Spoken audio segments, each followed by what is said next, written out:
tout le monde, on se retrouve aujourd'hui presque au saut du lit. J'ai commencé à m'habiller. Pour ne pas avoir froid, j'ai mis un espèce de dessous thermique pour aujourd'hui parce qu'il fait super froid. Donc j'ai eu la flemme de mettre mon pull, je me suis dit je vais me remettre en peignoir pour ouvrir les calendriers de l'Avent. Donc on va s'atteler à la tâche. Aujourd'hui nous sommes le 14 décembre et on va faire ça ce matin, comme ça j'aurai le temps de monter ce midi, après le boulot et ce soir.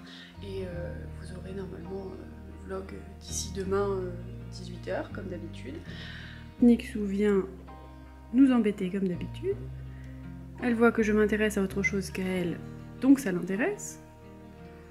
Qu'est-ce qui peut être plus intéressant que ma petite personne? À mon cœur. Et elle ronronne. Alors, c'est parti. Comme vous le voyez, je suis très organisée. Toutes mes affaires sorcière box sont là. Et tout mon calendrier look fantastique est là et sur les côtés. Parce que comme ça, à la fin, je pourrais faire une récap avec tous les produits. Donc je me fais violence pour pas les utiliser. Et pour vous faire un récap à la fin des calendriers. Voilà. Récap qui arrivera sûrement bien après Noël, parce qu'à Noël, je ne serai pas là. Numéro 14. Et je l'ai vu, il est là. Est-ce qu'on va voir, est-ce qu'on va être spoilé? Ça va, ça va. Mais vous voyez, pas très bien emballé quand même. Hein. Bon, du coup je me suis assise face à la lumière, comme ça vous me voyez bien. On va commencer par le 14 du calendrier Sorcière Box. Et c'est une bougie. Cette fois-ci nous avons une chandelle de protection.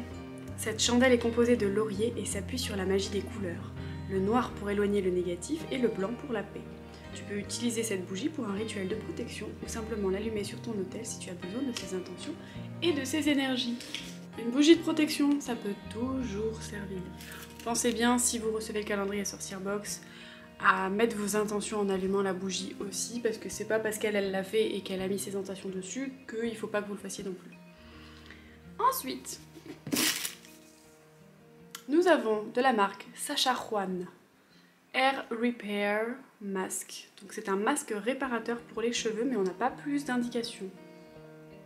On est à mi-chemin du mois festif. Nos cheveux ont peut-être besoin d'un peu de réparation. Spécialement si vous utilisez des sprays ou des produits stylisants dans vos cheveux pour vos sorties du soir.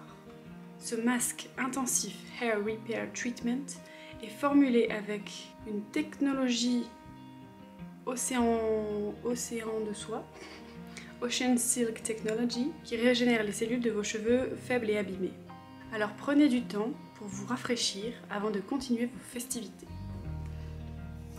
Les festivités elles n'ont pas commencé, hein, mais eux ils pensent qu'on sort tous les week-ends, pump it up et tectonique, tout va bien.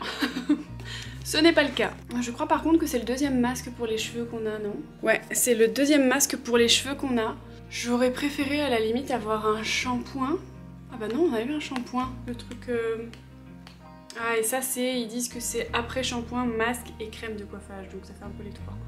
Mais ouais, 2 fois un produit cheveux, s'il y a des personnes qui aiment pas trop les produits cheveux, plus en plus le shampoing. J'aurais préféré un autre produit beauté, ou un autre soin visage plutôt. Genre une crème contour des yeux. C'est un peu la même gamme de produits. C'est pas grave, hein, on va pas faire la tronche non plus. Mais aurait pu mieux faire. Aurait pu mieux faire. Écoutez, j'espère que cette petite vidéo vous a plu. On se retrouve tout de suite avec mon nettoyage de pinceaux. Je vous montre comment j'ai nettoyé mes pinceaux hier. Voilà, ça prend un petit moment. Ça m'a pris, je crois, 45 minutes. C'est pour ça que j'ai un peu la flemme de le faire. Mais je me dis que si je le faisais plus souvent, j'aurais pas 45 minutes de nettoyage. Mais du coup, je vais vous montrer comment je nettoie mes pinceaux. Et c'est parti, on se retrouve tout de suite. Hello tout le monde, on se retrouve avec mon petit truc mignon parce que j'ai pas envie de me décoiffer en peignoir parce qu'il fait froid et dans ma salle de bain. Alors bientôt on se retrouvera dans ma salle de bain pour le rangement de la salle de bain, enfin, où je vais trier tous mes petits produits, tous mes soins, tous mes machins. Mais là aujourd'hui on se retrouve pourquoi? Pour nettoyer mes pinceaux. Alors il va nous falloir du courage, de la force, c'est quelque chose que je déteste faire mais qu'il faut faire normalement. Chaque fois que vous utilisez des pinceaux, en fait, vous pouvez pas les réutiliser. Mais je le fais pas trop. Mais il faut le faire. Donc on va s'y atteler aujourd'hui. Je vais vous montrer comment je procède. Et puis c'est parti. J'ai des produits partout. J'ai des produits dans le carton là, j'ai des produits sous la caméra que vous voyez pas. J'ai des produits absolument partout. C'est un enfer, il faut que je range tout ça. Je vais aller chercher une serviette. J'ai oublié de prendre une serviette. Je prends une serviette relativement grande et je vais vous expliquer pourquoi. Je la positionne juste ici. Et en fait, je vais venir essuyer mes pinceaux dessus. Et en même temps... Enfin, comment vous expliquer? Je vais venir essuyer mes pinceaux dessus et je vais poser mon repose-pinceau dessus. Donc j'ai un repose-pinceau comme ça que j'ai acheté sur, je sais plus, AliExpress ou je me rappelle pas, que je monte comme ceci et comme cela. Et en fait, après vous mettez vos pinceaux à l'intérieur et ça leur permet de sécher tête en bas pour éviter que... En fait, c'est pas du tout bon de faire sécher des pinceaux à plat. Si vous pouvez pas les faire sécher à plat, faites un rebord avec votre serviette pour qu'il y ait un léger dévers. Parce que sinon, en fait, vos pinceaux, il y a l'eau qui s'imbibe à l'intérieur de la virole. Et dans ces cas-là, après, ça se décolle et les poils ne tiennent plus. Donc voilà, moi je le mets comme ça. Et je le mets juste ici. Je sais pas si vous voyez Nixou. Là, vous voyez Nixou. Coucou ma Nix. Oui, mon cœur. Oh là là. Oui, donc chaque fois que je suis dans la salle de bain, elle fait ça. Parce qu'elle pense que je vais me préparer et qu'après je vais partir. Donc du coup, elle demande mon attention. Oh oui, mon cœur, je m'en vais pas. Je fais juste mes pinceaux. Donc on se retrousse les manches. Moi j'avais acheté ce tapis pour nettoyer les pinceaux chez Sigma. Mais vous en avez d'autres de plusieurs marques différentes. Vous en avez même sur Amazon.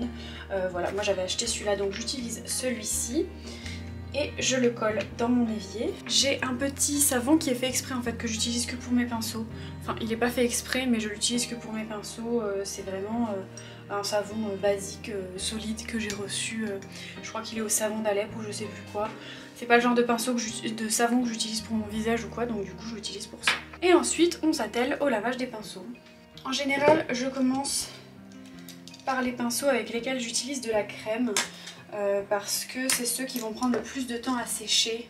Et je commence aussi par les pinceaux les plus denses, donc tout ce qui est... enfin les plus denses, ceux avec le plus de poils, donc tout ce qui est pinceau poudre, pinceau blush.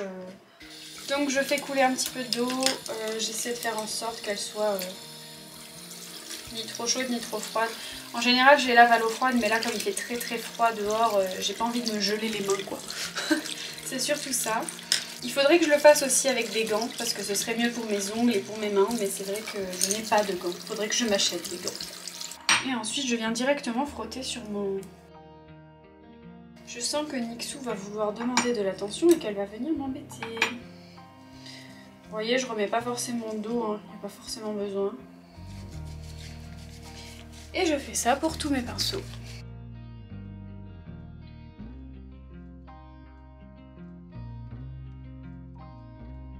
Vous voyez là il en reste dans celui-là, il est vraiment dur à nettoyer celui de chez Otrera. Voilà, ensuite j'essuie grossièrement et ensuite je le place dans mon truc de pinceau quoi.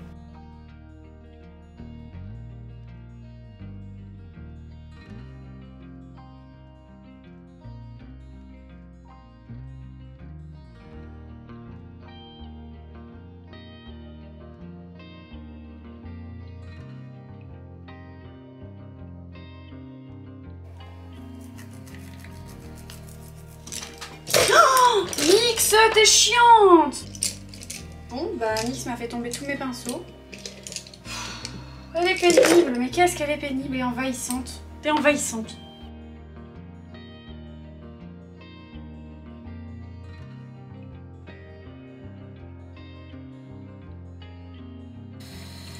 Donc là, vous voyez, c'était trop sale. Donc du coup, je vais refaire un petit lavage rapide. Comme j'ai déjà prélavé, donc celui-là il est bon, je vais le mettre à sécher. Pareil, je les essuie toujours avant de les mettre à sécher parce que je trouve que c'est mieux, ça sèche beaucoup plus vite. Par contre, on en parle de ce rouge à lèvres qui file, regardez, j'avais même pas vu. Et là, partout ça file. Alors, il faut savoir, ce n'est pas un rouge à lèvres. Enfin, si, c'est un rouge à lèvres. C'est le rouge à lèvres de chez Sephora, le rouge sans transfert, qui est incroyable. Pourquoi il file? Parce que j'ai mis leur putain de gloss par-dessus qui, à chaque fois que je le mets, il me fait filer tous mes maquillages. Tout, n'importe quoi. Si je le mets sur les yeux, il fera filer. Si je le mets sur la bouche, il fait tout filer. Regarde ça.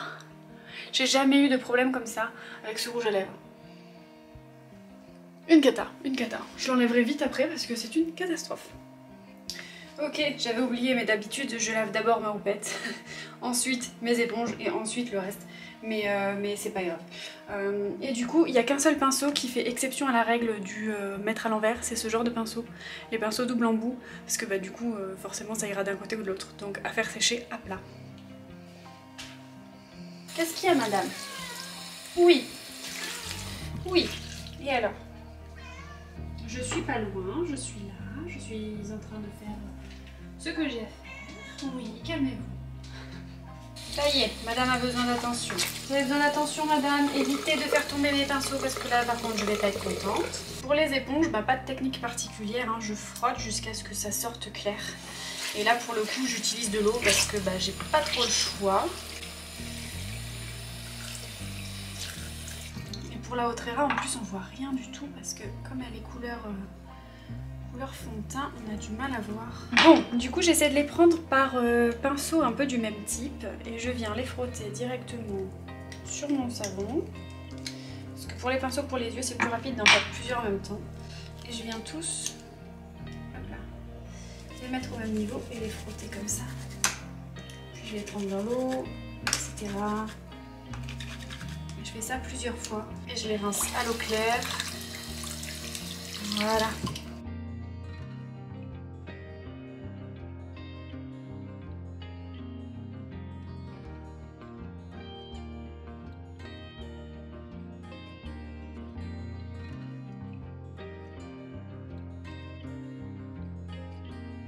Donc comme vous voyez, j'ai fait un petit boudin ici pour que mes pinceaux puissent s'écouler dans le bon sens.